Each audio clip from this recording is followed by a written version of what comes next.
আত্মপ্রকাশ জনতা উন্নয়ন পার্টির তৃণমূলের প্ল্যান বি, কটাক্ষ শ্রমিক ভট্টাচার্যের। লোকসভা নির্বাচনে তারা 12টা সিট জিতেছে, 91টা বিধানসভায় এগিয়ে আছে।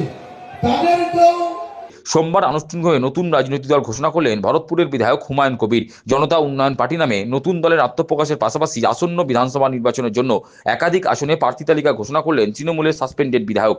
মঞ্চ থেকে হুমায়ুন কবির জানিয়ে দিলেন, আগামী বিধানসভা নির্বাচনে মুর্শিদাবাদের রেজিনগর ও বেলডাঙ্গা এই দুটি কেন্দ্র থেকে তিনি লড়াই করবেন এবং তিনি জিতবেন। এছাড়া গ্রামীণ খড়গপুর কেন্দ্রে ইব্রাহিম হাজি, মালদার বৈষ্ণবনগরে মুসফেরা বিবি, মুর্শিদাবাদ কেন্দ্র থেকে মনীষা পান্ডে, ভগবানগোলা থেকে ব্যবসায়ী হুমায়ুন কবির প্রতিদ্বন্দ্বিতা করবেন বলে এদিন তিনি জানিয়ে দিলেন। পুরনো বিধানসভা, আমার হোম বিধানসভা 70 রেজিনগর এবং 71 বেলডাঙ্গা, দুটো থেকে আমি লড়াই করব এবং জিতবো ইনশাল্লাহ। পাশাপাশি পশ্চিম মেদিনীপুরের গ্রামীণ খড়গপুর, কারণ শহর খড়গপুরে একটা সিট আছে, সেটা আমরা নিশ্চয়ই পরবর্তীকালে জানাবো। গ্রামীণ খড়গপুরের প্রার্থী আমাদের পশ্চিম মেদিনীপুরের আমাদের পার্টির জেলা সভাপতি, উনি কন্টেস্ট করবেন, ইব্রাহিম হাজি। এবং 54 মালদা বৈষ্ণবনগর মুসফেরা বিবি, উনি কন্টেস্ট করবেন 54 বৈষ্ণবনগর থেকে মালদার। মনীষা পান্ডে 64 মুর্শিদাবাদ থেকে কন্টেস্ট করবে, 64 মুর্শিদাবাদ।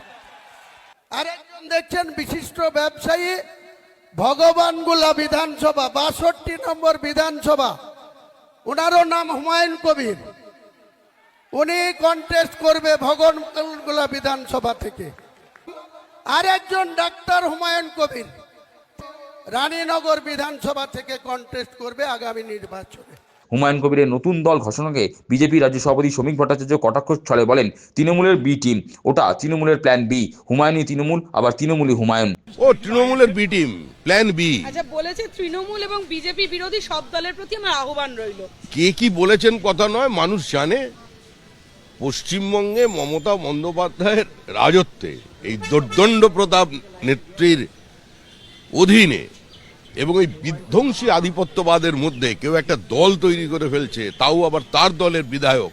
এটা তৃণমূল না থাকলে হয় নাকি? এটা তৃণমূলের প্ল্যান বি। হুমায়ুনের তৃণমূল, তৃণমূলই হুমায়ুন।